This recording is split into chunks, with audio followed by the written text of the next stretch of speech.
जय श्री राम, जय बागेश्वर धाम। बागेश्वर धाम सरकार पूज्य सरकार के भक्तों को सबसे ज्यादा राजस्थान बीकानेर में, तो देखिए यह बीकानेर का दिव्य नजारा। अभी पूज्य सरकार लगभग मुश्किल से 20 से 25 मिनट में आने वाले हैं और सीधा पूज्य सरकार पंडाल में आशीर्वाद प्रवचन देंगे और साथ ही साथ बागेश्वर धाम सरकार पूज्य सरकार के भक्तों के लिए सभी वह बागेश्वर वाला ही सरकार की चर्चा होगी और पूज्य सरकार वह मानो एक ऐसे दिव्य और भव्य बीकानेर में प्रथम बार पूज्य सरकार का आगमन नहीं हुआ। इससे पहले भी पूज्य सरकार राजस्थान में आ चुके हैं और पूज्य सरकार ने एक अलग सी जगह दी, क्योंकि राजस्थान के भक्तों से और पूज्य सरकार वहां की पहनावे से सभी को वह मानो गर्व होता है। और पूज्य सरकार बीकानेर में देखिएगा और वीडियो में आप एंड तक जरूर बने रहिए, क्योंकि लगभग मतलब 10 से 15 मिनट में पूज्य सरकार आ जाएंगे दरबार में। तो देखिएगा भाई खड़े थे, बोले भाई साहब चंगीलाल आपसे दरवाजा ना खुल रहा हो, ताला ना खुल रहा हो, चाबी हमें दे दो, हम खोल देंगे। चंगीलाल राजस्थान का आदमी कमजोर थोड़ी था। अरे बोला हमसे ताला तो खुल रहा है, मकान हिल रहा है, तुम मकान पकड़ो, हम अभी खोल के बताते हैं। अब बताओ, ऐसे लोग पाए जाते हैं। लेकिन हमें पता चला है राजस्थान सुधर रहा है, हमें पता चला है हिंदू जाग रहा है। बस एक ही प्रार्थना है, हम तो आपके पास एक दिन के लिए आए। जितने भी संत बैठे, सामने महात्मा बैठे हैं, इस तरफ भी महात्मा बैठे हैं, आप लोगों के चरणों में हम नाक रगड़ कर दंडवत प्रणाम करते हैं। मंच पर भी पूज्य महाराज जी आचार्य श्रेष्ठ बैठे हैं। जितने भी लोग यहाँ हैं सबको वंदन करके एक ही बात कहेंगे, देखो आप सब हमारी आत्मा हो, हम आपको अपना परिवार मानते हैं। हम तुम्हें चमत्कार दिखाने नहीं आए, हम तुम्हें कथा सुनाने नहीं आए, हम तो तुम्हारे अंदर केवल हनुमान जी को जगाने आए हैं।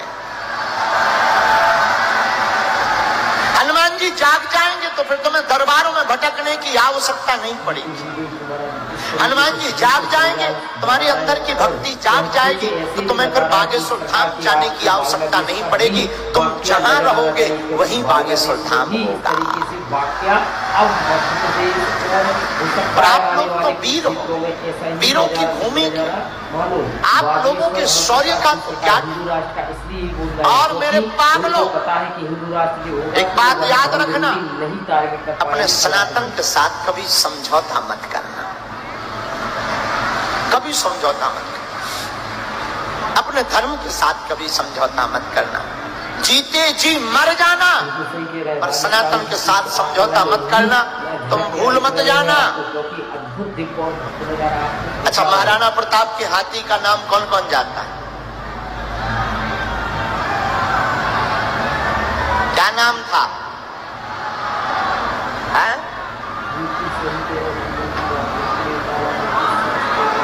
घोड़े का नाम चेतक था, हाथी का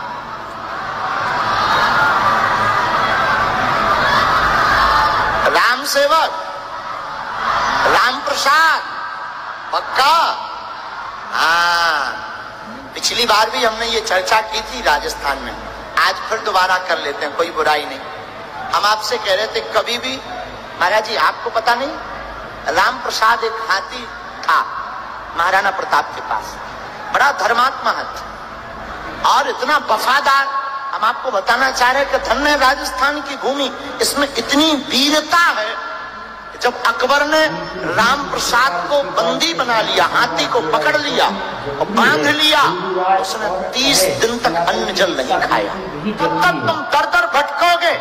कब तक तुम चमत्कारों के चक्कर में पागल बने रहोगे? अपनी आस्था को खाक पहुंचाते रहोगे? हमारी प्रार्थना है तुम्हें हमारे भी चक्कर में नहीं पड़ना। कभी बागेश्वर धाम जाना, उन बागेश्वर बालाजी को देखना और जाकर के बागेश्वर बालाजी को देख करके कह देना, बस बहुत हो गया, आज से तुम हमारे हो गए और हम तुम्हारे हो गए। और हम दावे के साथ कह सकते हैं, मेरे पागलों, इसके बाद जब जब संकट आएगा, जब जब विपत्ति आएगी, बागेश्वर बालाजी की सेना तुम्हें बचाने के लिए दौड़ी चली आएगी। पर तुम्हें मंगलवार को बागेश्वर धाम जाने की आवश्यकता नहीं है। तुम जिस दिन जाओगे वो दिन मंगल का होगा। फिर तुम दरबार में जहां बैठ जाओगे वहीं से तुम्हारी अर्जी स्वीकार हो जाएगी। इसलिए 100 की सीधी बात यह है कि तुम आज से ही अपनी जिंदगी में आज के दरबार में प्रण लेकर जाना, और प्रण सिर्फ इतना लेकर जाना कि बस एक ही साधे सब सधे, सब साधे सब जाएं, एक को साधना है। और देवता चित्त न धरई, हनुमत से सर्व सुख करई। और देवता चित्त भी नहीं रखते, लेकिन केवल हनुमान जी ऐसे हैं जो तुम्हें सब सुख प्रदान कर सकते हैं। अगर तुम्हारे पास संकट है तो हमारे हनुमान जी संकट मोचन है।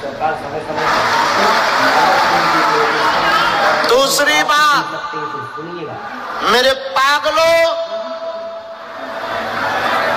दरबार में बैठकर तुम अगर बालाजी के नहीं हो पाए तो तुम्हारा दरबार में बैठना व्यर्थ हो गया।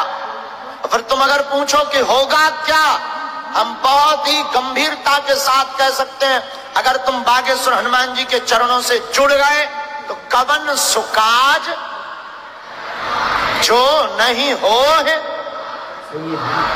अरे ऐसा कौन सा काम कठिन है। हम तो भैया आज 12 साल से बैठ रहे हैं उनके चरणों के प्रताप से।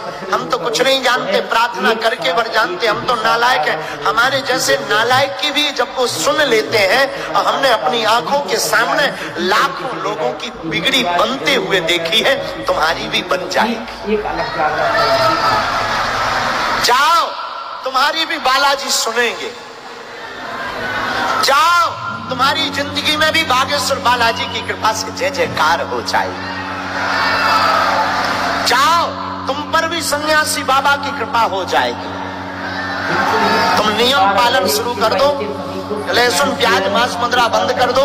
महीने में एक बार या 2 महीने में एक बार बागेश्वर धाम की पेशी शुरू कर दो। बीज मंत्र है ओम बागेश्वराय नमः।